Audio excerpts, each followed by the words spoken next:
기도하옵나이다. 아멘. 오늘의 교회는 새해를 주님의 지상 명령을 품고 시작하는 교회입니다. 너희는 가서 모든 족속으로 제자를 삼으라고 하신 말씀, 때를 얻든지 못든지 말씀을 전파하라는 말씀, 이 지상 명령을 가볍게 여기지 않고 무겁게 받아들이며 순종하는 교회입니다. 이 말씀을 무겁게 받아들이며 달려온 지난 30년을 통해서 하나님께서 놀라운 일들을 행하셨음을 인하여 감사를 드립니다. 2,000명의 선교사의 파송의 비전은 한 교회가 품기에는 너무나 큰 부담과 그리고 무거운 비전이었습니다. 그러나 무겁다 여기지 않고 힘들다 불평하지 않고 묵묵히 순종해온 지난 온누리교회 역사의 걸음을 통해서 하나님은 온누리교회를 사용하셨고 또 축복하셨고 건강한 영성을 가진 교회로, 주님의 말씀에 순종하는 교회로 지금까지 인도함을 받았다고 믿습니다. 한 교회가 교회되어지는 것, 한 성도가 성도다워지는 것은 주님의 말씀을 얼마나 무겁게 받아들이느냐이죠. 말씀의 권위가 얼마나 살아있느냐가 중요한 것입니다. 한 교인이, 한 지도자가 이끌어가는 교회가 아니라 말씀이 이끌어가는 교회, 또 말씀 속에 있는 하나님의 비전이 이끌어가는 그 교회가 될 때 교회는 교회다워지는 것이죠. 한 목사님이 꿈꾼 교회가 바로 그런 교회입니다. 어떤 사람 지도자에 의해서 좌우되는 교회가 아니라 말씀으로부터 나온 하나님의 비전이 모든 성도들의 가슴에 새겨지고 그 비전에 따라 움직여지고 나아가는 교회, 그것이 온누리교회의 비전입니다. 하나님의 말씀으로부터 나온 비전이 우리의 삶을 움직이고 또 교회를 움직여가는 가장 강력한 힘이 될 때 교회는 건강할 수밖에 없습니다. 우리 개인의 믿음도 건강할 수밖에 없습니다. 때로는 하나님께서 온누리교회를 이 선교의 부르심을 가진 교회로 부르셨을 때 때로는 무겁고 힘들고 이 모든 것을 어떻게 감당하나 우리 자신을 생각하면 감당할 수 없습니다. 그러나 하나님의 비전은 하나님께서 공급하시고 하나님의 방법대로 행하려 할 때 하나님께서 이 모든 일을 이루셨다는 것을 지난 30년의 온누리교회 역사를 통해 우리는 경험했습니다. 그러나 그 경험조차도 내려놓고 과거에 우리가 걸어온 역사조차도 내려놓고 하나님께서 앞으로 어떻게 행하실지를 이 말씀의 비전을 따라 우리가 걸어가며 순종할 때 하나님께서는 또 다른 30년을 아름답게 사용하여 주실 줄로 믿습니다. 이미 얻었다 하는 교만이 아니라, 우리는 할 수 없다라는 좌절이 아니라 주님께서 우리를 부르신 부르심의 상을 향하여 쫓아가며 달려가는 그런 교회, 새해 첫 주일을 시작하면서 하나님의 말씀으로부터는 그 비전이 우리의 마음을 뛰게 하고 또 온누리 교회를 뛰게 하는 그런 심장과 같은 그러한 교회가 될 수 있게 되기를 간절히 바랍니다. 온누리교회 선교의 역사는 전 세계에 찾아볼 수 없는 그런 한 교회로서 충성을 다한 아름다운 선교의 헌신의 역사였습니다. 순종의 역사였습니다. 계속해서 이러한 쓰임받는 일들이 계속 되어지도록 우리가 헌신하는 주일 될 수 있게 되기를 바랍니다. 새해를 좀 가볍게 시작했으면 하는 그런 마음도 있지 않습니까? 가벼운 마음으로 시작해봐야 세상에 휩쓸릴 뿐입니다. 주일날 하나님의 비전을 무겁게 받아들일수록 우리는 세상에서 중심 잡고 승리하는 교회가, 승리하는 성도가 될 줄로 믿습니다. 하나님의 복음 전파에 있어서 가장 위대하게 쓰임받는 인물이 있다면 사도 바울일 것입니다. 아시아와 유럽 대륙을 관통하여 많은 사람들에게 복음을 증거했을 뿐만 아니라 그의 행적과 또 그의 서신들이 신약 성경의 3분의 2의 분량으로 기록되어서 오늘 이 시대에도 성령님께서 역사하시는 통로가 되었다는 것, 한 인물을 하나님께서 들어 쓰셔서 이렇게 오랫동안 사용하신다는 것이 얼마나 놀라운 일인지 모릅니다.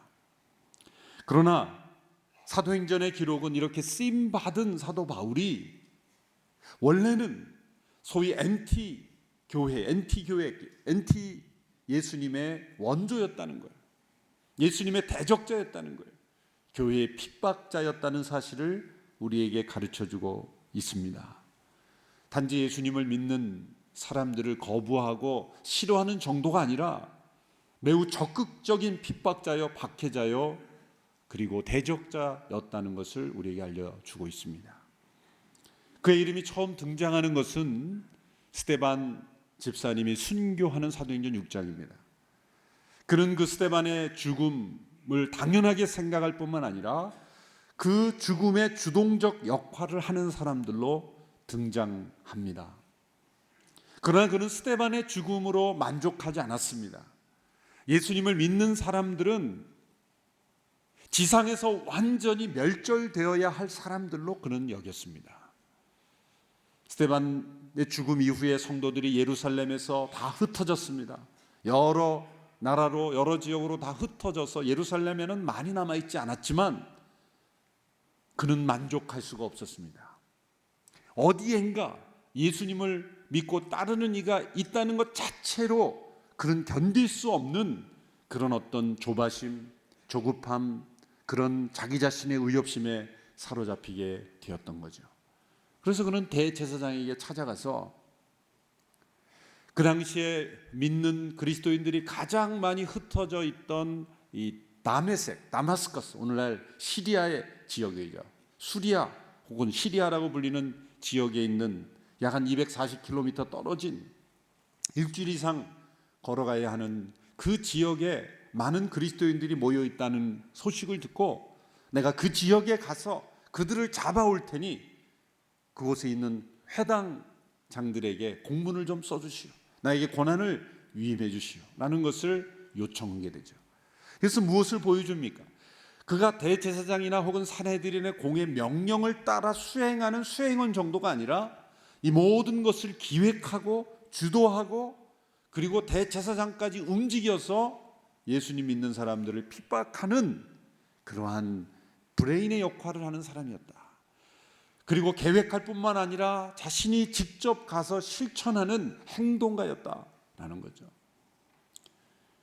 그의 마음속에 그 자신으로는 그것이 하나님께 대한 충성이라고 생각했습니다. 그것이 올바른 믿음의 실천이라고 그는 생각했던 거예요. 그의 확신이 강한 만큼 예수님을 믿는 사람들에 대한 미움과 그러한 그 증오가 불타올랐죠. 이들은 세상에서 사라져야 된다라고 여길 만큼 그의 마음속에는 확신이 있었던 것입니다. 오늘 본문 1절, 2절에 바로 그런 사울의 행적을 기록하고 있습니다. 함께 읽어보실까요? 시작. 한편 사울은 여전히 주의 제자들을 위협하며 그들을 죽일 기세로 대제사장에게 나아가 다메섹의 여러 회당들에게 써보낼 공문을 요청했습니다. 거기서 그 도를 따르는 사람을 만나기만 하면 남자와 여자를 가리지 않고 잡아다가 예루살렘으로 끌고 오기 위해서 있습니다. 굳이 다메섹에까지 쫓아가서 사울이 이럴 필요가 있을까라고 생각하죠. 성경을 깊이 연구한 어느 청교도 학자는 틀림없이 사울이 어떤 자기 안에 일어나는 불안감을 감추기 위한 오버액션이다, 과잉 행동이다, 그렇게 분석을 했습니다. 틀림없이 사도 바울은, 이 사울은 스데반의 죽음의 모습을 보면서 큰 충격을 받았을 것이다. 자신을 죽이는 자를 용서하며 기도하며 죽어가는 스데반의 모습은 그의 자존심을 상하게 했을 것이다. 처벌받는 자가 처벌하는 자들을 용서하고 위에서 기도하며 죽어가는 그런 죽음이 세상에 어디 있습니까? 이것은 사울에게 엄청난 충격을 주었을 것이고 그의 자존심을 상하게 했을 것이다. 자신은 옳은 일을 하고 있는데 스데반의 모습이 옳은 모습이다. 그런 것을 보고 충격을 받아서 자신 안에 있는 불안감, 두려움, 왠지 모르는 그러한 착잡한 마음, 그것을 덮으려고 더 열정으로, 더 큰 그러한 열심으로 자신의 하고 있는 일을 옳다라고 증명하고 싶었을 것이다라는 거예요. 우리의 삶 속에서도 보면 실제보다 더 분노를 크게 내고 오버해서 과잉하는 사람들은요, 뭔가 불안한 거예요. 자기가 옳지 않을 수도 있다라는 것을 분노로 커버하려고 하는 거죠. 괜히 화를 잘 내는 사람은 뭔가 불안한 사람이에요. 불안할 이유가 없는 사람은 화낼 이유가 없어요. 상대방이 흥분해도 사실이 그게 아닌데 그렇게 생각하고 말지, 근데 이게 사실이 아닐 수도 있다라고 생각하는 불안감이 오잖아요. 그러면 괜히 흥분하는 거예요. 사도 바울에게서 그런 모습이 발견되기도 한다는 거죠. 그가 후에 아그리빠 왕에서 자신을 변호할 때 그가 어떤 사람이었는가를 더 자세하게 고백하죠. 26장 9절에 11절에 보면 이렇게 고백하고 있습니다. 제가 읽어보겠습니다. 저도 한때는 나사렛 예수의 이름을 반대하기 위해서라면 무엇이든 다 해야 한다고 확신했던 사람입니다. 제가 예루살렘에서 했던 일이 바로 그런 일입니다. 대제사장의 고난을 받아 많은 성도들을 감옥에 가두었고 그들이 죽임을 당할 때 찬송했습니다. 여러 회당들을 다니며 그들을 여러 번 처벌했으며 강제로 그들에게 모독하는 말을 하도록 했습니다. 그들에게 격분한 나머지 다른 나라 도시까지도 찾아가 핍박했습니다. 그는 대제사장의 고난을 받아 많은 성도들을 감옥에 가두고 죽임당할 때 찬송하고 여러 회당들을 다니며 처벌하고 모독하고 다른 나라 도시까지 가서 그들을 잡아오는, 이 모든 예수 믿는 사람들을 처벌하며 처형하는 프로젝트의 리더격이었다라는 것을 우리가 알 수 있습니다. 사도행전이 주는 충격은 바로 이러한 사람을 주님께서 만나셔서 초대교회의 가장 위대한 전도자로 그를 부르셨다는 거예요. 그를 변화시켜 줬다는 거예요. 그리고 그를 사용하셨다는 거예요. 인간적인 눈으로 볼 때 사울이라는 사람은 하나님께서 빨리 세상에서 제거해 주셔야 복음이 전파되는데 장애가 없는 사람이었습니다. 스데반의 죽음의 현장에서 조소하는 웃음을 보이며 그의 죽음을 당연하게 여기는 그 사울의 얼굴을 기억하는 성도들이 볼 때는 흩어진 그들이 가장 먼저 최우선 중보 기도가 뭐였겠어요? 저 사울 빨리 하나님 처벌해 주십시오. 저 사울을 하나님 빨리 무너뜨려 주십시오. 빨리 데려가십시오. 그렇게 탄원하는 기도가 아니었을까 생각할 정도로 사울은 매우 위협적인 존재요, 교회의 가장 강력한 방해물이었습니다. 그런데 주님께서 그 사람을 만나 주셨을 뿐만 아니라 그를 주님의 택한 그릇으로 불러주셨다는 거예요. 주님이 그의 헬라어 실력이 필요해서 부른 게 아닙니다. 어떤 경우 우리는 착각할 수 있어요. 사도 바울이 헬라어를 능통했기 때문에 하나님이 그를 부르셨다? 천만에요. 저도 약간 그렇게 생각했던 경우가 있었어요. 천만에요. 하나님이 헬라어 잘하는 사람을 필요하셨다면 베드로에게 헬라어 방언을 주셔서라도 사역하실 수 있는 하나님이세요. 그의 헬라어 실력이 독보적이기 때문에 주님이 그를 부탁하신 거 아닙니다. 그의 다문화 체험이 있었지만 그것 때문이 아닙니다. 그에게 해박한 율법 지식이 있었지만 그에게 율법 지식이 있었기 때문에 그를 부르신 것도 아닙니다. 주님이 그를 복음 전도자로 부르신 유일한 이유는 그가 복음의 가장 큰 대적자였기 때문이에요. 나머지 요소들은 다 부수적인 겁니다. 그의 언어 능력, 문화 능력, 율법 지식 때문에 부른 것이 아닙니다. 부르셨는데 그러한 조건이 있었기에 쓰임 받았을 뿐입니다. 그 모든 주님의 감찰하심 가운데 그를 부르셨다는 거예요. 내가 이러한 것들을 갖추면 주님이 나를 사용하실 것이다. 그것도 잘못된 판단일 수 있어요. 주님의 부르심이 먼저 분명해야 나에게 있던 어떤 조건도 주님이 쓰시는 조건이 되는 겁니다. 주님으로부터의 분명한 부르심, 주님의 나라에 대한 온전한 확신이 없는 그러한 나 자신의 능력은 때로는 걸림돌이 될 수도 있어요. 때로는 우리가 교만하게 되는 근거가 될 수도 있습니다. 나 자신을 의지하는 그러한 어리석음을 범하는 일이 될 수도 있습니다. 주님은 돌들로도 아브라함의 자손이 되게 하고 소리 지르게 하실 수 있는 하나님, 그 하나님이시기에 우리의 자원과 우리 자신의 능력을 의지하지 않고 전적인 주님의 능력과 부르심을 따라 쓰임 받는 것이 우리는 철저하게 기억해야 될 줄로 믿습니다. 여러분, 오늘 교회가 많은 성도가 모이고 헌금을 많이 할 수 있기 때문에 선교에 쓰임 받을 수 있다, 이 착각입니다.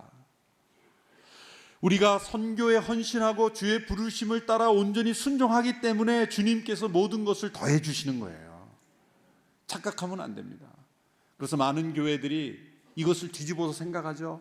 우리 교회는 아직 연약하기 때문에 선교 못하고, 우리 교회는 아직 사람도 많이 모이지 못하기 때문에 이제 어느 정도 규모가 되고 헌금이 모이면 선교해야지. 이 벌써부터 순서가 바뀐 거예요. 우리 속에 어떤 조건이 갖추고 능력이 갖추면 그때 할 수 있는 게 선교 아니죠. 이미 부르심을 받지 못한 거예요. 몇 명의 성도가 모이건 헌금이 어느 정도 거치건 우리의 능력이 어떻건 상관없이 주님의 부르심에 온전히 순종하며 나아갈 때 하나님께서 모든 것을 더해 주시고 채워 주시는 겁니다. 큰 교회가 빠지는 착각과 교만이 거기에 있는 거예요. 우리가 성도들이 많기 때문에 우리는 뭐든지 할 수 있어. 엄청난 교만이죠. 그러니까 주님보다 앞서가고 주님이 원하시지 않는 일을 하고 주님이 기뻐하시지 않는 일들이 일어나는 거예요. 거기에 속으면 안 돼요. 우리 자신이 속으면 안 돼요. 우리는 절대 우리 자신을 바라보며 우리 자신의 힘으로 무엇인가를 할 수 있다고 생각하는 교회가 되어서는 안 된다고 믿습니다. 우리는 가지일 뿐입니다. 우리의 능력은 그냥 붙어 있는 거예요. 우리의 승리의 비결은 오직 포도나무이신 주님께 붙어 있는 그것 하나가 유일한 능력인 줄로 믿습니다. 주님이 사울을 부르신 것은 그의 능력 때문이 아니었습니다. 그의 헬라어 실력이 탐나서도 아니었습니다. 내가 이런 능력을 갖추면 주님께서 이 능력 때문에 나를 부르실 것이다, 아닙니다. 주님을 만난 자가 그에게 있는 모든 것을 하나님께 쓰임받을 수 있을 뿐이에요. 그 예민한 순서를 우리가 잊어버리면 안 된다고 믿습니다. 이렇게 완고하고 편협하고 그리고 자신의 이념에 사로잡힌 이 무서운 사울을 주님께서 만나 주십니다. 주님께서 산상수훈에서 이렇게 말씀하셨죠. 너희를 핍박하는 자를 위하여 기도하고 축복하라. 주님은 자신이 행하시지 않는 것을 말씀하시는 분이 아닙니다. 저희 같은 목사들은 행하지도 못하는 것을 맨날 막 목청껏 설교하고 그러지만 주님은 목청 높이지 않아도 스스로 행하시지 않는 것을 하라고 말씀하시는 분이 아니에요. 원수를 위하여 사랑하고 핍박하여 기도하라는 주님은 실제로 그 당시에 가장 큰 예수님의 대적자의 원수였던 사울을 위해서 기도하셨고 그를 용서하셨고 그를 품고 그를 대적자를 대리자로 주님의 전도자로 부르신 주님이세요. 얼마나 놀라우신 분이십니까? 3절에서 6절의 말씀을 보십시오. 주님께서 그를 갑작스럽게 찾아오십니다. 3절에서 6절 말씀 같이 읽습니다. 시작. 사울이 길을 떠나 다메섹 가까이 도착했을 때 갑자기 하늘에서 빛이 비쳐 그를 둘러쌌습니다. 사울이 땅에 쓰러졌습니다. 그때 그는 사울아 사울아 내가 왜 나를 핍박하느냐 하는 음성을 들었습니다. 사울이 주여 누구십니까? 라고 묻자 나는 내가 핍박하는 예수다. 지금 일어나 시내로 들어가라. 내가 해야 할 일을 일러줄 사람이 있을 것이다 라고 대답하셨습니다. 부활하신 주님께서 갑작스럽게 찾아오셨습니다. 그러나 이것은 갑작스러운 것이 아니죠. 우리들에게는 갑작스러운 뜻밖의 돌연한 사건이지만 주님께는 계획이고 예비하신 거고 준비하신 거고 지켜보고 계신 거예요. 사울이라는 자가 일어나서 스데반을 죽이는 데 앞장서고 곳곳마다 그리스도인들을 핍박하기 시작했을 때 사람들은 피하고 저 사람 눈에 띄면 안 된다고 외면했지만 주님은 그때부터 주목하고 계셨어요. 저거 봐라. 여러분 주변에 예수 믿는 사람 싫어하고 그렇게 교회를 비난하면 그렇게 한마디 해주세요. 그러다가 전도자로 부름 받습니다. 강렬한 빛이 그를 비췄어요. 다메섹에 거의 가까이 가고 있을 때 강렬한 빛이 비쳤죠. 그때가 정오기 때문에 햇빛이 아닙니다. 햇빛과 비교할 수 없는 강렬한 빛. 여러분, 햇빛이 진짜 빛입니까? 아닙니다. 햇빛은 발광체에 불과해요. 해와 달과 별은 빛을 비추어서 반사시키는 것이 진짜 빛이 아닙니다. 반사된 빛일 뿐이에요. 발광체일 뿐이에요. 진짜 빛, 오리지널 빛이 비추면 우리는 감당할 수 없습니다. 감당할 수 없기 때문에 빛을 발광체를 통해서 비춰주시는 거예요. 그건 주님의 영광의 빛입니다. 빛이신 그 자체의 빛입니다. 그 빛이 비춰질 때 사울이 꼬꾸라질 수밖에 없었어요.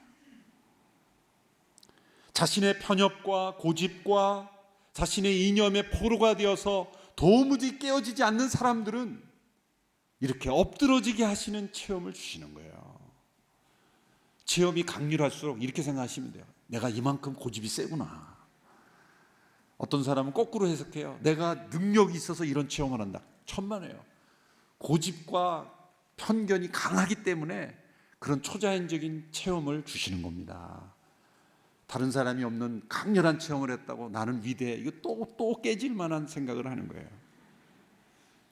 그만큼 고집이 강하니까 거꾸로지게 하시는 건데, 보지 않고도 믿고 말씀 그대로 순종하는 사람은 기적이 없어도 평탄하게 그 말씀대로 가는 거예요. 여러분, 기적이 나타나지 않는다고 이런 강렬한 빛, 나도 이런 체험 주세요, 그렇게 구할 필요는 없어요.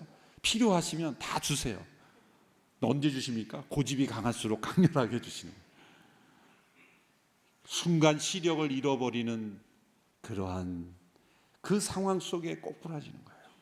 음성이 들립니다. 사울아 사울아, 내가 왜 나를 핍박하느냐. 충격이죠. 갑자기 눈이 머는 것보다 더 충격적인 것은 자신이 존재하지 않는다고 그렇게 믿고 예수님이 부활했다고 주장하는 제자들을 옥에 가두고 핍박하는 자신의 지금 삶을 불태우고 있는 열정의 근거가 뭡니까? 예수님이 부활했다고 그런 거짓말을 퍼뜨리면서 유일하신 하나님께 대한 믿음을 무너뜨리는 자들을 제거하는 일을 비전이라고 생각했던 그의 비전이 무너지는 순간이에요. 그의 믿음이 무너지는 순간, 그의 확신이 거짓이었다는 것이 드러나는 순간이에요. 그의 자존심이 완전히 부서지는 순간이에요. 사울아 사울아, 내가 왜 나를 핍박하느냐. 주여 누십니까? 내가 핍박하는 예수다. 또 하나의 충격은 뭡니까? 예수님께서 사울을 너무나 따뜻하게 인격적으로 그를 불러주셨다는 거예요. 사울 내 이놈 이렇게 부르셔도 마땅한데, 사울아 사울아, 마치 오래 친근했던 분처럼 하나님께서 사무엘을 부르실 때 그렇게 부르잖아요. 사무엘아 사무엘아. 누군가 이름을 두 번 부른다는 것은 친근한 이름이기 때문에 두 번 부르는 건 아니겠습니까? 사울아 사울아. 그리고 질문하십니다. 내가 왜 나를 핍박하느냐. 여기서 놀라운 사실은 예수님이 교회와 자신을 동일시하고 있다는 거예요. 사울은 예수님을 핍박한 적이 없죠. 예수 믿는 사람들을, 그 도를 따르는 사람들을 핍박했는데 예수님은 자신을 핍박했다고 여깁니다. 여기서 사도 바울이 나중에 후에 예수님이 머리요 우리가 그분의 지체라는 그리스도의 몸의 사상이 여기서 나오는 거예요. 예수님을 믿는 사람들을 핍박한 것을 곧 예수님에 대한 핍박이다. 우리 모두가 한 몸이구나 라는 것을 그가 깨달은 거죠. 주님은 주님의 몸된 지체들과 함께 하시는 주님이세요. 우리가 고난을 받을 때 주님이 함께 고난 받으십니다. 단지 알아주시는 것이 아니라 우리의 고통과 고난 속에 주님은 함께 하고 계시는 주님이시라는 거죠. 내가 왜 나를 핍박하느냐. 이 말씀은 사도 사울을 강제로 굴복시키는 것이 아니라 스스로 깨닫게 하시는 질문을 통해서 스스로 발견하게 하시는 거예요. 아담이 범죄했을 때 하나님이 어떻게 찾아오셨습니까? 아담아, 내가 어디 있느냐? 하나님께서 지금 몰라서, 그의 위치를 몰라서 물으시는 게 아니죠. 내가 어디 있느냐라는 질문은 너의 영적인 연주소를 지금 생각해봐라. 내가 왜 이렇게 나를 피하는 상태가 되었느냐? 스스로 생각하며 깨닫게 하시는 거죠. 얼마나 인격적인 도전이십니까? 내가 왜 나를 핍박하느냐? 너의 이 행동의 이유를 한번 생각해 보아라. 스스로 발견하게 하시는 그런 인격적인 주님. 핍박자요, 대적자요, 가장 강력한 그런 장애물인 그를 사랑으로 이름을 부르시며 인격적으로 그를 찾아오셔서 질문을 던지시는 주님. 그 부활하신 주님이 사울을 만나 주신 것입니다. 사도행전 26장에는 9장에 기록되지 않는 이때 예수님의 음성을 자세히 기록하죠. 15절, 17절, 26장 15, 10절 제가 읽겠습니다. 그래서 제가 물었습니다. 주여 당신은 누구십니까? 그러자 주께서 대답하셨습니다. 나는 내가 핍박하는 예수다. 이제 일어나 똑바로 서거라. 내가 내게 나타난 것은 너를 내 일꾼으로 삼아 내가 본 것과 앞으로 내가 내게 보여줄 것을 사람들에게 증언하도록 하기 위함이다. 내가 이 백성과 이방 사람들에게서 너를 구원해 이방 사람들에게로 보낼 것이다. 자신을 불러 복음 증거의 도구로 택한 그릇으로 부르시겠다는 이 말씀이 얼마나 당황스럽고 놀랍고 감당하기 어려웠을까요? 주님이 왜 그의 눈을 잠시 보지 못하게 하셨을까요? 아마 눈을 뜨고 있었으면 감당하기가 어려웠을 거예요. 자신이 알았던 사람들, 자신이 핍박하려 했던 사람들을 보면서 그걸 감당할 수 있었을까요? 눈을 멀게 하신 것도 하나님이 다 뜻이 있는 거예요. 잠시 앞을 보지 못해야 그 생각에 집중하고 그리고 주님과의 대화를 통해 인생을 해석하고 자신의 모습을 해석하고 어떻게 행해야 될지를 깨닫게 하시는 거거든요. 육신의 질병도 다 하나님의 뜻이 있습니다. 다리가 아프면 다리 아픈 이유가 있는 거고 머리가 아프면 머리 아픈 이유가 있는 거예요. 이유 없는 고통을 주시지 않는 하나님, 그의 눈을 멀게 하심으로 잠시 동안 그에게 깊은 묵상의 기회를 주셨다는 거예요. 주님께서 다메섹에 있는 아나니아를 부르셔서 사울에게 보내십니다. 9장 11절을 보십시오. 주께서 아나니아에게 말씀하셨습니다. 너는 어서 고든기라 부르는 거리로 가거라. 그리고 그곳에 있는 유다의 집에서 다섯 사람 사울을 찾아라. 지금 그가 기도하고 있다. 그는 환상 가운데 아나니아란 사람이 와서 자기에게 손을 얹어 다시 보게 해주는 것을 보았다. 그러니까 사울이 지금 기도 중에 있고 환상을 보고 있다는 것을 하나님은 아나니아에게, 주님은 아나니아에게 말씀하시는 거예요. 그에게 가라. 아나니아가 어떻게 대답했습니까? 알겠습니다, 주님. 당장 하겠습니다. 그랬습니까? 아니죠. 오늘 본문에 보면 주님, 그 사람 제가 어떤 사람인 줄 압니다. 소문이 벌써 다 났습니다. 그가 다메섹에 오고 있는 거, 우리 예수 믿는 사람들을 잡아가려고 지금 오고 있는 사람입니다. 예루살렘에서 그가 스데반과 예수 믿는 사람들의 어떤 악행을 했는지 지금 다 알고 있습니다. 그 말은 뭐예요? 안 됩니다. 저 한마디로 안 됩니다. 그럴 수 없습니다. 그 사람 아닙니다. 여러분이 아나니아는 신실한 사람이요, 성령 인도를 받는 사람이요, 주님과 나누는 대화 충격이 없잖아요. 아나니아 부를 때 주님이십니까? 이게 아니에요. 놀란 게 없어요.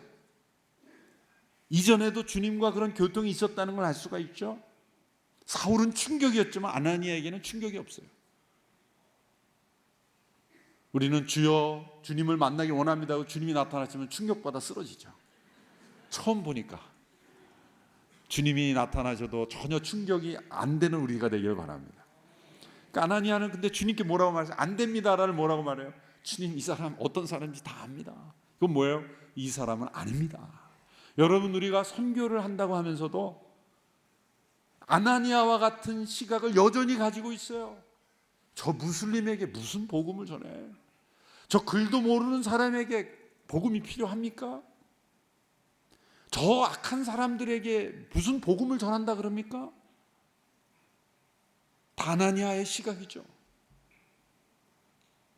저 우리가 알지도 못하는 저 지구 끝에 있는 사람에게 무슨 거기까지 갈 필요가 있습니까? 다 아나니아의 시각입니다. 우리 주변에 있는 그냥 불우한 이웃 돕고 말지 뭐 저기 다 민족에게까지 전해야 됩니까? 다 아나니아의 시각입니다. 아나니아는 믿음의 사람이었고 신실한 사람이었어요. 주와 동행하는 사람이었음에도 불구하고 유다의 집에 가서 다메섹에 있는 가서 거기에 앞을 보지 못하는 사울에게 가서 안수하여 낫게 해라. 그는 내가 택한 그릇이라. 내가 복음을 이방인들에게 전하기 위하여 내가 그를 택했다 그랬을 때 아나니아는 자신의 경험, 지금 일어나고 있는 일들, 자신의 판단력을 동원해서 아닙니다. 여러분, 하나님의 선교에 있어서 우리가 아닙니다라고 선 긋는 게 얼마나 많은지 몰라요. 지금도 우리는 선을 긋고 있어요. 거기까지 할 필요 없어. 안 해도 돼. 우리의 판단에 따라서 누군가 저 북한 정권에 있는 사람들에게 복음을 전하려 할 때 그거 내버려둬. 안 해도 돼. 그럴지도 몰라요. 다 제한하는 거죠. 저 사람은 핍박자요, 대적자요, 방해자요, 주님의 나라의 방해꾼인데 저 사람에게까지 아닙니다. 여러분, 우리가 선을 긋지 않게 되는 저희들이 되기를 바랍니다. 주님께는 제한이 없어요. 오히려 그것을 역전시키셔서 그를 불러서 복음의 그릇으로 쓰시는 위대하신 주님의 마음을 품는 우리가 되기를 축원합니다. 사울은 그리스도인들을 붙잡으러 갔지만 그리스도께 붙잡힌 자가 되었습니다. 그리스도를 핍박하는 자였지만 이제는 그리스도를 위하여 핍박을 받는 자가 되었습니다. 그는 육신의 시력을 잃었지만 영적인 시력을 얻게 되었습니다. 그가 변화되는 것은 불가능한 것 같았지만 그런 대작자였지만 주님이 그를 대리자로 부르셨습니다. 그런데 우리는 사울을 보면서 나는 아니지라고 생각할지 모릅니다. 나는 이처럼 예수 믿는 사람 핍박한 적도 없고 교회를 방해한 적도 없다고 생각하십니까? 아닙니다. 우리의 무관심으로 우리는 대적자였고 불순종으로 대적자였고 이 아나니아와 같은 모습으로 또 대적자였어요. 우리 모두를 주님께서 대적자인 우리를, 사울과 같은 대적자인 우리를 대리자로, 증거자로, 전도자로 우리를 불러주셨어요.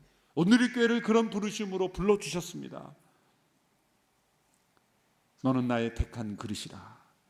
이 시대의 선교를 위해서 택하여 세운 그릇인 오늘의 교회가 이 사명을 온전히 감당하는 순종하는 우리 모두가 되기를 주님의 이름으로 축원합니다. 기도하겠습니다. 하나님 아버지, 사울을 불러 복음 증거자로 부르신 주님, 대적자를 대리자로 부르신 주님이 복음의 대적자였던 우리들을 불러 주님의 복음 증거자로 공동체로 불러주신 것을 감사합니다. 복음을 몰라 예수님을 몰라 대적자로 살아갔던 저희들, 이제 예수님을 알고 믿고 증거자로 불렸사오니 이 부르심에 충성하는 우리 모두가 되게 하여 주시옵소서. 예수님의 이름으로 기도합니다. 아멘. 영상을 함께 보신 이후에 함께 선교헌금 작정에 참여하겠습니다.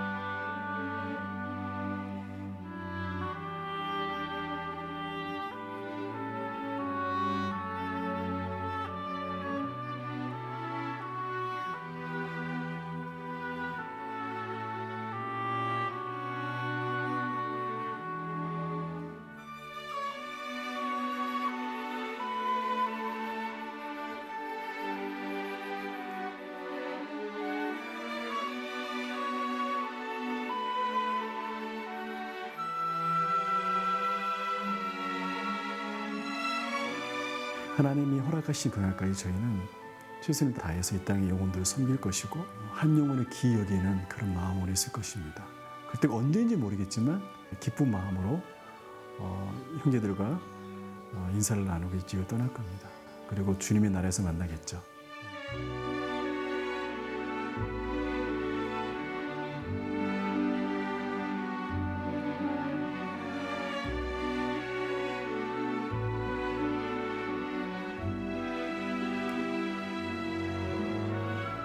몽골에서 이제 연락이 왔어요.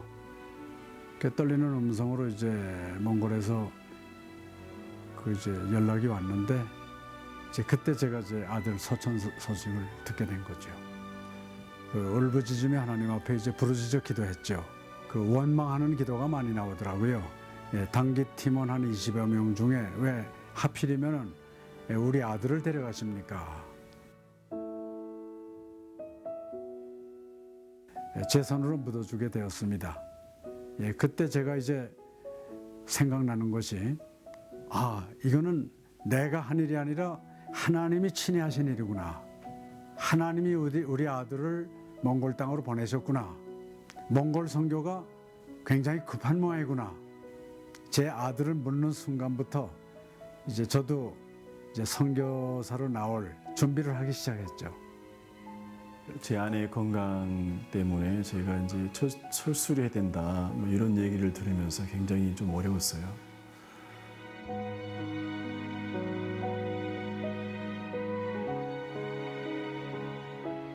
병원에서 이제 수술을 하면 선교제에 들어갈 수 없다.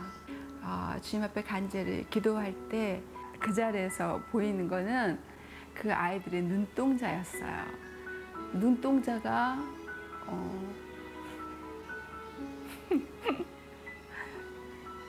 그래서 굉장히 그 안에서 울었죠. 뜨거운 열기를 걸어서 오토바이를 타고 또 칸을 타고 강을 건너서 갈 때마다 좀 가고 싶지 않습니다. 저는 좀 포기하고 싶습니다. 그런 얘기 했거든요. 예수님이 저에게 주셨던 말씀이 나도 너를 포기하지 않는데 내가 누구를 포기하느냐 하는 말씀이었어요. 제가 유품들을 이제 좀 정리하게 됐는데 제 아들 손목에 그 시계가 채워져 있었는데 그 시계는 그대로 가고 있더라고요. 사람은 갔는데 시계는 그대로 가고 있네.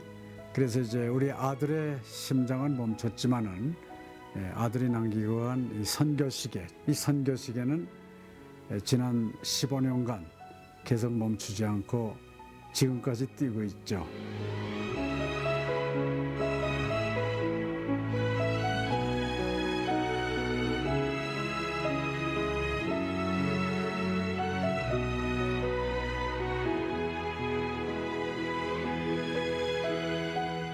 또 하나의 심장이 나에게 생긴다면 그때도 내가 갈 수 있는 그 어떤 곳이 있다면 다시 가고 싶죠. 만일 하나님께서 나에게도 그런 선교의 기회를 주신다면은 나는 기쁨으로 그 선교를 받아들이고 싶은 마음입니다.